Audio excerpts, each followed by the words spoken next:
হ্যাঁ সব আছে।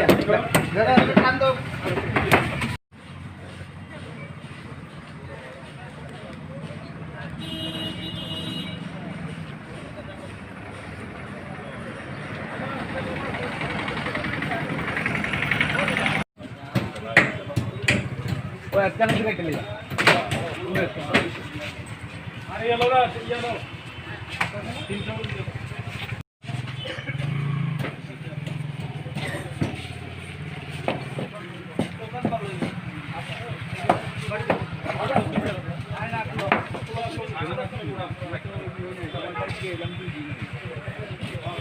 আনুমানিক 2 ঘটিকায়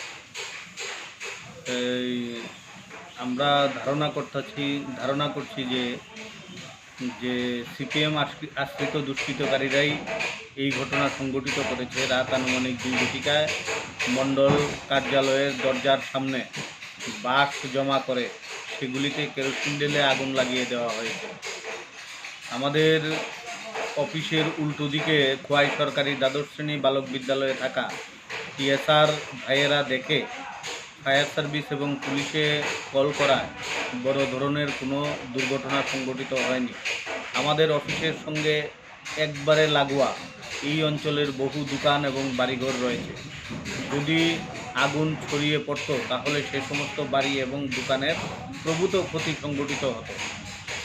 যাই হোক, আমাদের ফায়ার সার্ভিস এবং পুলিশের তৎপরতায় আগুন বেশি দূর গড়ায়নি, কিন্তু আমরা মনে করছি যে আমাদের রাজ্যের নতুন সরকার যে উন্নয়ন কর্মযজ্ঞ সারা ত্রিপুরাতে শুরু করেছে তার পরিপ্রেক্ষিতে যে জনমত তৈরি হচ্ছে ত্রিপুরাতে, সেই জনমতে চির ধরানোর লক্ষ্যে খোয়াইয়ে ভারতীয় জনতা পার্টি সম্পর্কে জনমনে একটা বিভ্রান্তি তৈরি করতে এই ধরনের নাশকতার আশ্রয় নিয়েছে বলে আমরা মনে করি।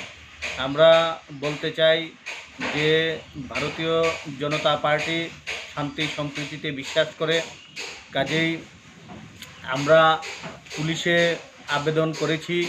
পুলিশ ঘটনার তদন্তক্রমে দোষীদের নিশ্চয়ই শাস্তির ব্যবস্থা করবে বলে আমরা প্রত্যাশা করি।